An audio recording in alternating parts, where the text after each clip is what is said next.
Bienvenue chers élèves pour une nouvelle vidéo. Cette fois-ci c'est un exercice concernant la leçon des vecteurs et de la translation. En fait c'est un exercice général qui résume toute la leçon depuis le début jusqu'à la fin, soit la partie des vecteurs et soit la partie de la translation aussi. Bon, l'énoncé de l'exercice est le suivant. Regardez, ABCD est un parallélogramme. Première question, tracez E l'image du point A par la translation de vecteur BD. Ensuite, deuxième question, tracez le point F, l'image du point B, par la translation de vecteur AC. Et troisième question, montrez que le point E est l'image du point D par la translation de vecteur CD. La dernière question, vous avez montré que le point F est l'image du point C par la translation de vecteur DC. Donc, comme vous pouvez le voir, il y a les deux premières questions concernent la figure, alors que les deux dernières questions concernent la démonstration. Voilà, donc je vais me concentrer sur les deux dernières questions et je vais pas faire la technique du dessin, je vais seulement vous montrer comment on aura la figure. Alors, d'après la première question, vous aurez le point E et l'image du point A par la translation de vecteur BD. Cela veut dire que le vecteur BD, vecteur de translation, voilà, sera égal au vecteur AE, sachant que E est l'image de A par la translation de vecteur BD. Donc le vecteur BD est égal au vecteur AE, même direction, même sens, même distance. Et puisque le vecteur BD est égal au vecteur AE, cela veut dire que le quadrilatère obtenu à la fin ABDE en vert sera nécessairement un parallélogramme. Donc on résume, si vous avez une translation, vous aurez une égalité de vecteurs et l'égalité de deux vecteurs va vous donner nécessairement un quadrilatère qui représente un parallélogramme. Donc je répète, E est l'image de A par le vecteur de translation BD. Cela veut dire que le vecteur de translation va être égal au vecteur AE, tel que A est le point origine et le point E est le point extrémité du deuxième vecteur. BD est égal au vecteur AE. L'égalité des deux vecteurs va vous donner nécessairement un quadrilatère sous forme de parallélogramme, le vert dans la figure ABCD, ABDE, pardon, sachant que au début j'ai tracé le parallélogramme ABCD comme c'est indiqué dans l'exercice, d'abord ABCD et ensuite E, l'image du point A, par la translation de vecteur BD. Donc il y aura une égalité de deux vecteurs, le vecteur de translation et le vecteur AE, A le début, le départ, l'origine, et E l'arrivée, la fin, l'extrémité de ce vecteur. Voilà. En ce qui concerne la deuxième question, regardez, le point F est l'image du point B par la translation de vecteur AC. Donc on a changé de vecteur de translation, en fait. Encore une fois, si on vous donne le point F, l'image du point B par exemple, vous aurez égalité de deux vecteurs. À chaque fois que vous avez une translation, nécessairement vous aurez l'égalité de deux vecteurs. Le premier vecteur, c'est le vecteur référentiel de la translation lui-même. Le vecteur AC sera égal au vecteur BF. Regardez la figure. Encore une fois, on construit tout d'abord le vecteur AC de la translation, le vecteur référentiel de la translation, et ensuite on va construire le point, ou bien tracer le point F, l'image du point B par la translation de AC, pardon. C'est-à-dire que le vecteur AC est égal au vecteur BF, même sens, même direction, même distance. D'où le quadrilatère en noir A, B, F, C sera nécessairement un parallélogramme. Alors faites le lien, translation d'où égalité donne une égalité de deux vecteurs. L'égalité de deux vecteurs donne nécessairement un parallélogramme encore une fois. Et là, vous remarquez qu'on a plusieurs parallélogrammes. Le premier dans l'exercice ABCD. Le deuxième, d'après la première question, ABDE en vert. Le troisième, d'après la question 2, ABFC en noir. Donc, vous avez trois parallélogrammes dans une seule figure, mais ils ont en commun le côté AB. Le côté AB est dans le premier parallélogramme ABCD. Ensuite, le côté AB est dans le deuxième parallélogramme ABDE. Et à la fin, le côté AB est dans le troisième parallélogramme ABFC. Donc, c'est un côté commun entre les trois parallélogrammes à la fois. Alors, l'idée est simple. Pour la première question et la deuxième question, c'est la même chose. À chaque fois que vous avez la translation, vous aurez une égalité de deux vecteurs, et cette égalité de deux vecteurs va vous donner nécessairement un parallélogramme. L'égalité de deux vecteurs, le premier vecteur est toujours le vecteur de la translation référentielle, le deuxième c'est celui qu'on a construit. Par exemple, on a construit et tracé F, donc c'est le vecteur BF. Pour la première question, on a tracé le point E, donc c'est le vecteur AE. J'espère que l'idée est claire. Maintenant, je passe faire la quatrième question. Regardez, ou bien la troisième, pardon. Pardon, la troisième question, c'est montrer que le point E est l'image du point D par la translation de vecteur CD. Qu'est-ce que ça veut dire? Bon, symboliquement, c'est ça. E est l'image du point D par une translation de vecteur CD.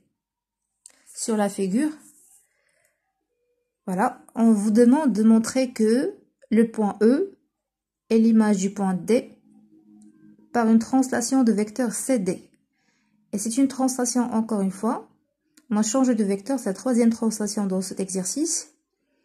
Et comme je viens de le dire, puisque pour montrer que E est l'image du point D par une translation CD, parce que c'est une démonstration en fait, il suffit de montrer que le vecteur CD référentiel de la translation est égal au vecteur DE. L'origine et l'image. L'origine et l'image. Le départ et l'arrivée. DE. Si je peux montrer que le vecteur référentiel CD est égal au vecteur DE, alors là, j'ai pu montrer que vraiment le point E est l'image du point D par une translation de vecteur CD. C'est ça la question. Donc, je répète. Lorsqu'on vous demande de montrer qu'un point est l'image d'un autre par une translation de vecteur CD par exemple, dans cette question, il suffit de montrer l'égalité de deux vecteurs. C'est ça l'idée. Alors, si je peux montrer cette égalité, automatiquement, directement, je peux dire oui que le point E est l'image du point D par le vecteur de translation CD. C'est ça la réponse. Alors, on commence. Pour la solution, c'est quoi? Alors, on va mettre la figure à côté parce que ça va nous aider. Regardez. Pour montrer que le point E est l'image du point D par une translation de vecteur CD, j'ai dit qu'il suffit de montrer que le vecteur CD est égal au vecteur DE. Voilà. Pour montrer que le point E est l'image du point D par le vecteur de translation CD, il suffit de montrer que le vecteur CD est égal au vecteur DE. Je remarque que le vecteur CD, le vecteur référentiel de cette translation de la troisième question, il appartient au parallélogramme ABCD.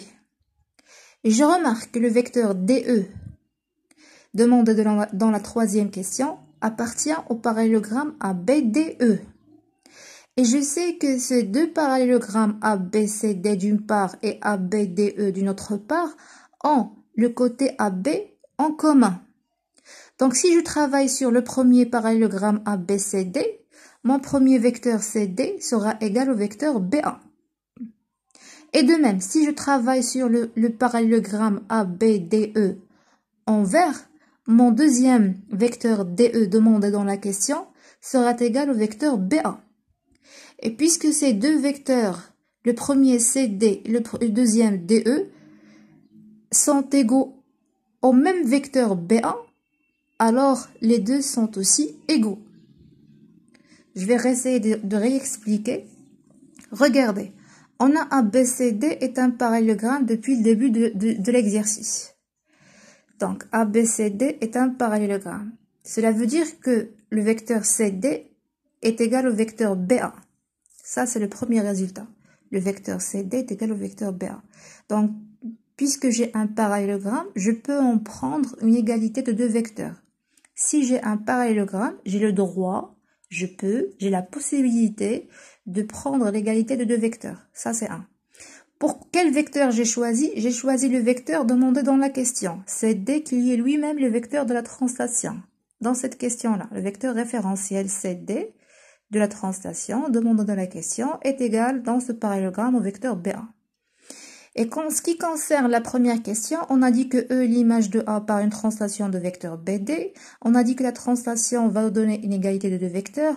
Et cette égalité va nous donner un autre parallélogramme vert, d'où on peut prendre une autre égalité de deux vecteurs, d'après ce parallélogramme-là. Et ainsi, je vais prendre le vecteur DE qui est égal au vecteur BA. Alors, écoutez, vous avez le vecteur CD, je vais mettre la flèche, CD est égal au vecteur BA. Et puisque ABCD est un parallélogramme. Et vous avez aussi le vecteur DE est égal aussi au vecteur BA, puisque ABDE en vert est aussi un parallélogramme. Et puisque le vecteur CD est égal au vecteur BA, 1, premier résultat. Ensuite, le vecteur DE est égal au vecteur BA, 2, deuxième résultat. Regardez, voilà, les deux sont égaux au même vecteur BA, BA. Le vecteur CD est égal au vecteur BA, le vecteur DE est égal au vecteur BA, alors le vecteur CD est égal au vecteur DE. Parce que les deux sont égaux au même vecteur commun BA, BA. Donc, d'après 1 et 2, on a le vecteur CD est égal au vecteur DE. Cette égalité de deux vecteurs va me donner nécessairement la réponse de la question que E est l'image du point D par une translation de vecteur CD. Par une translation de vecteur CD. Donc, on a dit que si vous avez une translation, automatiquement, ça va vous donner une égalité de deux vecteurs. Et là, dans cette question, elle affirme que si vous avez l'égalité de deux vecteurs, vous pouvez en prendre une translation comme il est clair ici, E est l'image de D par une translation de vecteur référentiel CD. J'espère que la réponse est claire parce qu'on va faire la même procédure pour la quatrième question.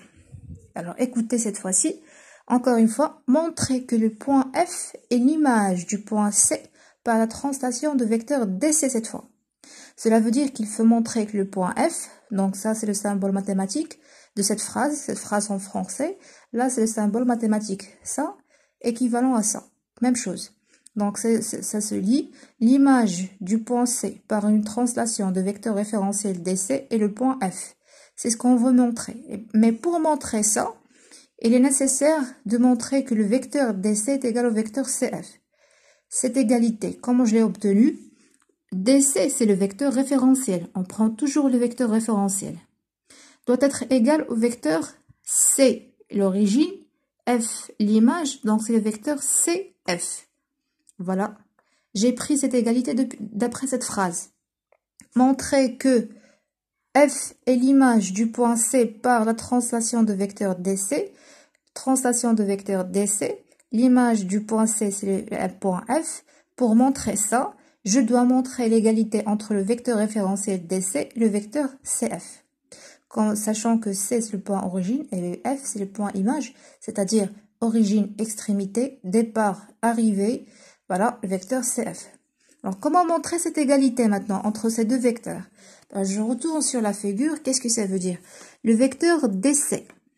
Où est le vecteur DC? Le voici. Je vais mettre une flèche de D vers C. Et le vecteur CF. De C vers F. Voilà, CF.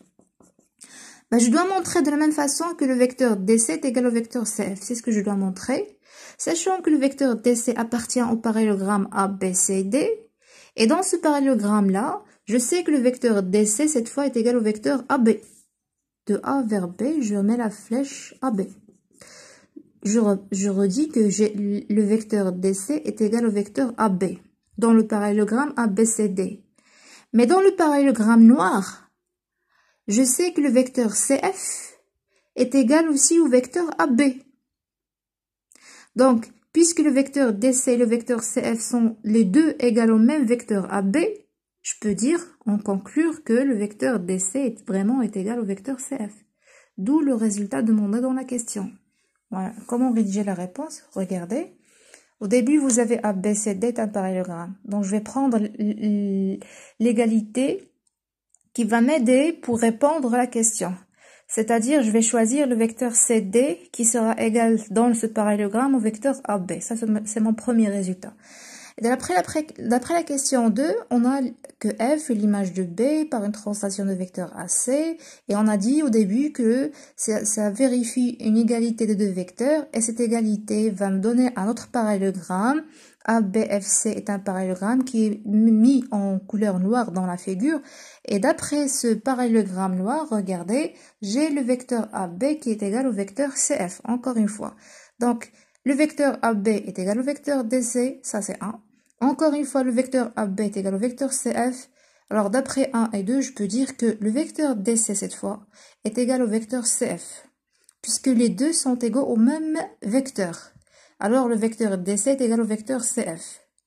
Ainsi, le point F est l'image du point C par une translation de vecteur DC. Puisque j'ai une égalité de deux vecteurs, c'est vérifié. Je peux dire que le point F et l'image du point C par la translation de vecteur DC, et c'est ce qu'il fallait démontrer. J'espère que les réponses étaient claires. Si vous avez des questions, mettez-moi en commentaire. Si vous avez aussi des suggestions, mettez-les aussi en commentaire. Merci pour votre attention et à une prochaine vidéo.